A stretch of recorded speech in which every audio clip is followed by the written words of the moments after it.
Hello दोस्तों, नमस्कार। मैं सतीश कुमार पहलवान गुरु 3 ग्रुप ऑफ कॉलेज के यूट्यूब चैनल पर आप सभी का हार्दिक स्वागत करता हूं। आज हम बात करने वाले हैं बीए तृतीय वर्ष के समाजशास्त्र द्वितीय प्रश्न पत्र के अंतर्गत वैज्ञानिक पद्धति नामक टॉपिक के बारे में। अगर अभी तक आपने हमारा चैनल सब्सक्राइब नहीं किया है तो चैनल सब्सक्राइब करें, लाइक करें, कमेंट करें, शेयर करें और नीचे दिए गए बेल आइकन को क्लिक करना ना भूलें ताकि नई नई वीडियो आप तक आसानी से पहुँच सके। शुरू करते हैं।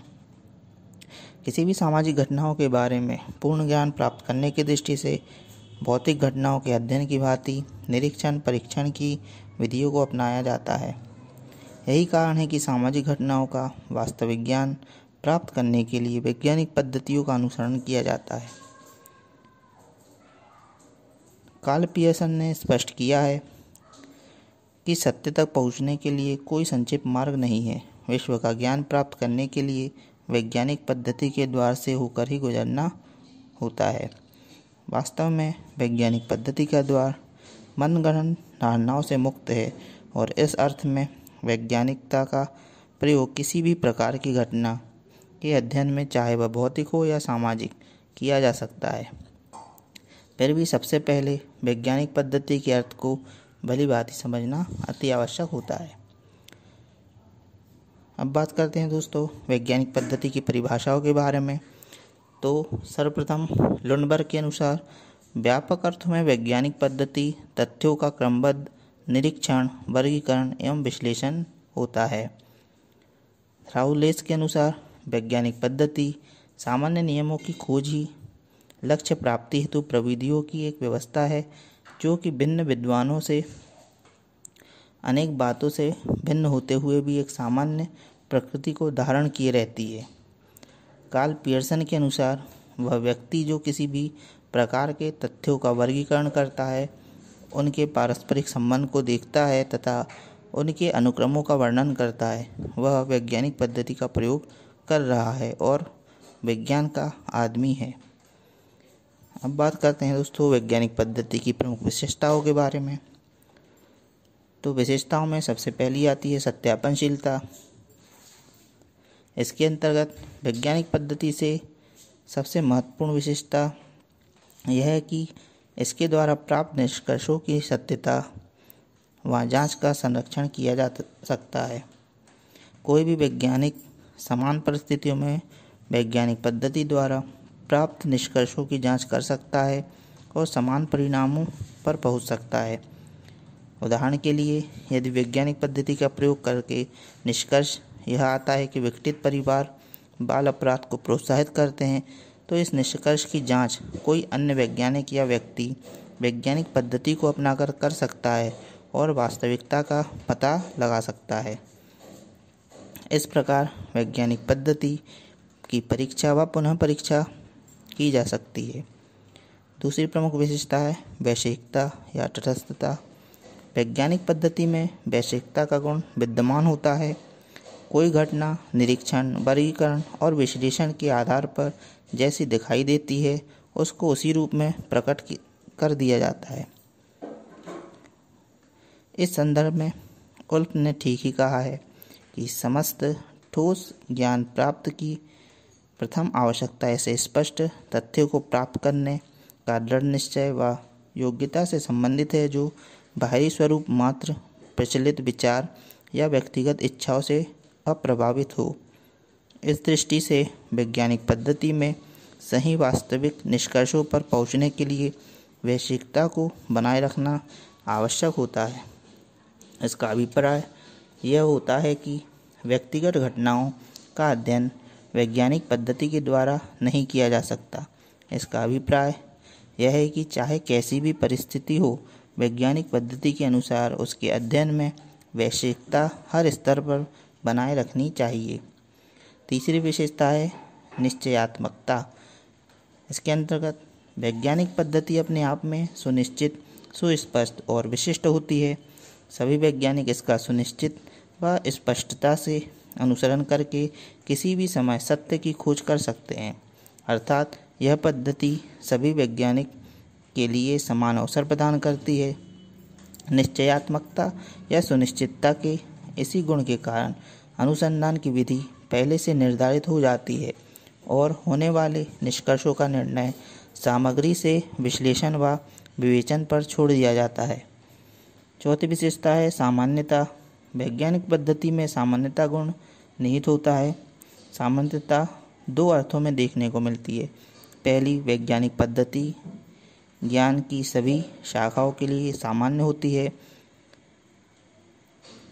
इस संबंध में पियर्सन ने कहा है, वैज्ञानिक पद्धति विज्ञान की सभी शाखाओं में सामान्य होती है। समस्त विज्ञानों की एकता उसकी पद्धति में है, ना कि सामग्री में।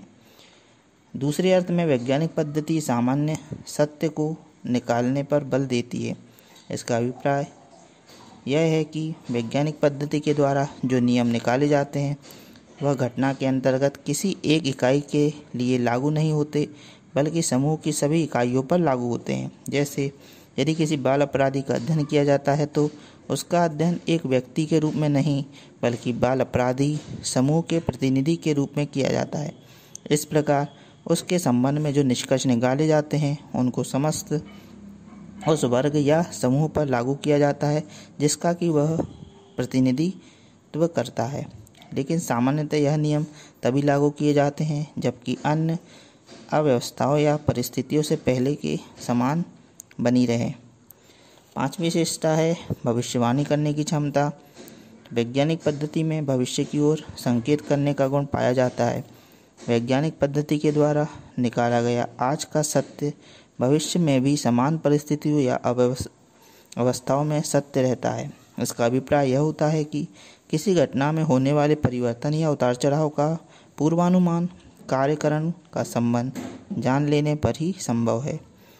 जैसे यदि वास्तविक अध्ययन द्वारा यह स्पष्ट हो जाता है कि भारत में बाल अपराधियों की बढ़ती हुई जनसंख्या में वृद्धि का एकमात्र कारण अश्लील चलचित्र है, इस पर यह भविष्यवाणी कर सकते हैं कि यदि अश्लील चलचित्रों पर रोक लगा दी जाए तो भारत में बाल अपराधियों की बढ़ती हुई संख्या को रोकना कठिन होगा।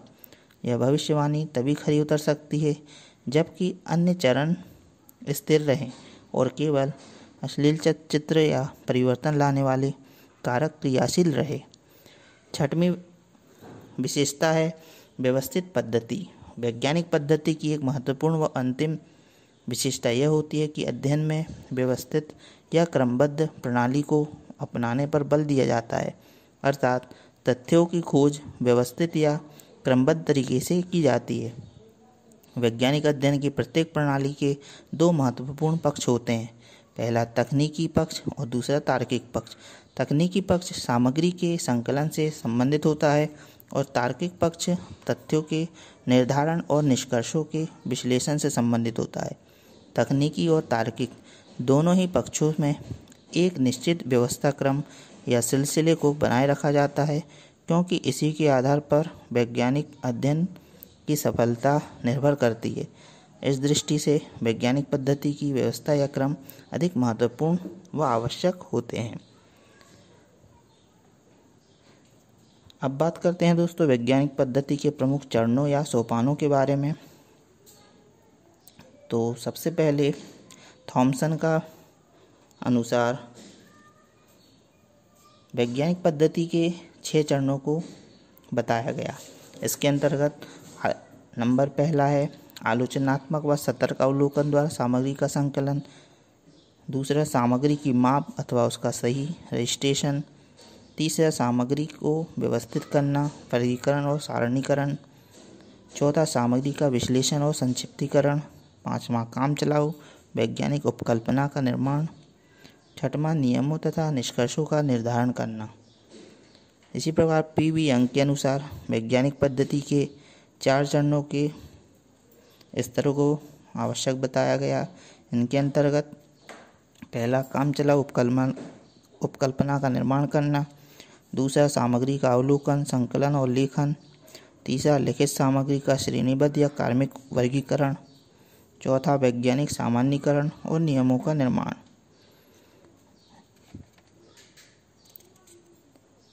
एगलबर्गर ने वैज्ञानिक पद्धति के 4 स्तरों को बताया है। इनके अनुसार समस्या का विश्लेषण और काम चलाऊ उपकल्पना। दूसरा यथार्थ तथ्यों की उपकल्पना। तीसरा निष्कर्ष निकालना और चौथा निष्कर्षों की परीक्षा और सत्यापनशीलता। इस प्रकार दोस्तों आज हमने बात की वैज्ञानिक पद्धति के अर्थ, परिभाषा, विशेषताओं तथा प्रमुख चरणों के बारे में। आपको वीडियो कैसा लगा कमेंट करके अवश्य बताएं। अगले वीडियो के साथ मैं पुनः आपके समक्ष उपस्थित होऊंगा। तब तक के लिए नमस्कार, धन्यवाद।